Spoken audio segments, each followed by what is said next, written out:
Okay, so recently Muslim updated his Redsn0w tool for jailbreaking iOS 4.3.5 and iOS 4.3.3 untethered. And basically, I'm just going to go through it very quickly.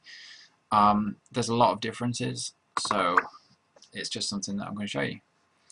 So to start off with, once you open Redsn0w, you'll no longer get the browse for IPSW kind of section. This Redsn0w actually grabs the files you need automatically. So instead of selecting it, it just downloads it from the Apple servers and then stores it, so you don't have to download it again for that firmware. And you can see here, once you open it, you get two options. So you get Jailbreak and Install Cydia, or you get Extras.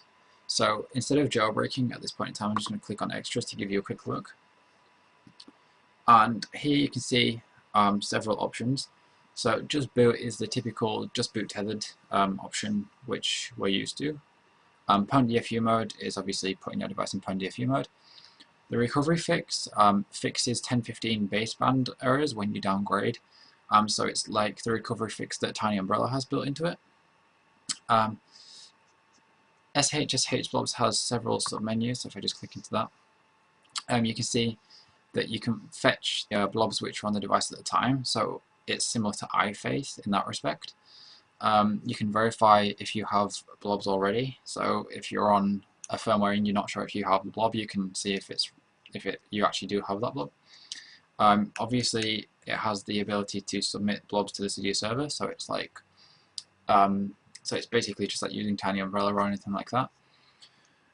And you can ask the Cydia server about all the available blobs. You can see here, so that basically just downloads all the available blobs and stores them all.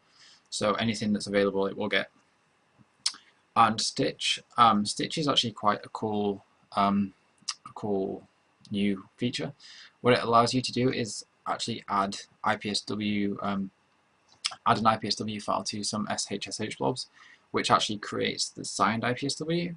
So it doesn't have to be a custom restore or anything like that. You can just do it with stock. And what basically happens is, if you attach it to the IPSW, you just downgrade and it'll work. However, with iPhones and stuff,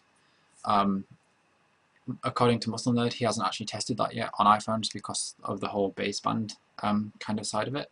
So if you want to test that, go ahead and test it and let him know on Twitter. You can either message the Redsn0w testers Twitter account, or you can message Muslim0w. But as I said, he hasn't tested that. He says that it probably won't work, but you never know. So if I just go back, you can see there's a manually specify an IPSW, and what that's for is beta firmwares. So because Redsn0w can only grab public firmwares, if there's something on a beta firmware, you'll have to manually select it just by pressing select and browsing for the file. And in preferences, if I just click on there, you can see you have several things. I'm not going to really go into this much because most of you won't need to use this. It's basically boot logos, boot args, and ECID. If you know what these are, then there you go. If you don't know, then you don't need to worry. So if I go back and back again, I'm just going to press Jailbreak and install Cydia. And you can see you have to do the good old DFU mode, so I'm just going to do that now. So press next. So just wait for it to go into DFU mode.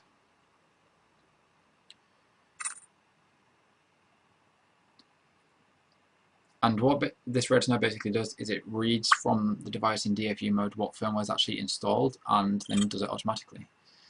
So you can see here we have exploiting, as usual, uploading stages.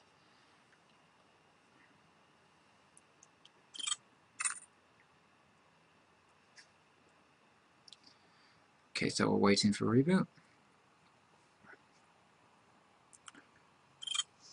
And now you can see right there that it identified the build, and you can see there that it actually downloaded the necessary files from Apple, and it detected an iPhone 3GS correctly, and obviously it's preparing the jailbreak data, which you would usually get right at the start. And you can see you now get the typical install Cydia, install custom bundle, allow boot animation, or deactivate. So I'm just going to go ahead with allow boot animation and install C, and press next.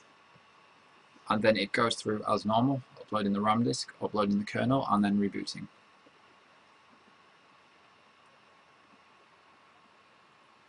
So this is basically just an easier way. It doesn't require downloading IPSWs and pointing to them and stuff, and it's just a nicer interface, really. There's also going to be a light version of Redsn0w, I believe, coming out soon, which Muslim Nerd's working on, which is just a really easy kind of jailbreak system. And you can see the rest of the process takes place on your device, which I'm not going to show you because it's the typical pineapple and all that stuff. So, and there you have it. That is the new updated Redsn0w, available on both Windows and Mac. Download links are in the description, and I'll also put up mirrors for when the dev team removes their mirrors.